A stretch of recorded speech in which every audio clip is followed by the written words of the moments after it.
உனக்குன்னு தனியா வண்டி ஏற்பாடு பண்ணிக்கிறேன். எப்படா அந்த அம்மனை அலங்காரம் பண்ணாக்கா ரதத்துல வச்சுக்கிட்டு போறாங்க ஐயா. இந்த மக்கள் கூட்டங்களுக்கு இந்த பணத்தை தான் வீணாகிறாங்க தெரியல. எல்லாம் பூரா ஜோடிச்சு எல்லாம் மேல தாளத்தோட தனி காசு லூசானியா அவங்க திருவிழா பண்ணலாம். நமக்கு எங்கிருந்து நாடகம் கொடுப்பாங்க அப்படின்றியா? நீ அடிமடியில கை வைக்கட்டும், தவறு கிடையாது. ஆனா உனக்கு ஏற்பாடு பண்ண மாதிரி வண்டி பூஜோடிப்பு காசு. ஆமா, வேலைக்காரு காசு. காசு எல்லாத்துக்கும் தனித்தனி காசு. இந்த மாதிரி காசு எல்லாம் கரியாக்கணும்.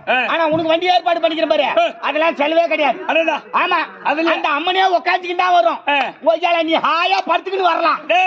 படுத்துக்கிட்டு போலாம்டா. ஆமா, தனியா ரேடியோ செட்டா வச்சுட்டால அங்க பட்டு தட்டா போதும், அதுலயே பாட்டு பாடிக்கிட்டு வரும். எப்படி? ஐயா புத்தி புத்தி நாயகரே,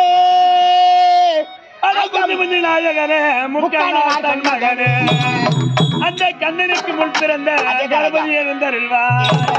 அந்த கண்ணனுக்கு முன் பிறந்த கணபதி இருந்தார்.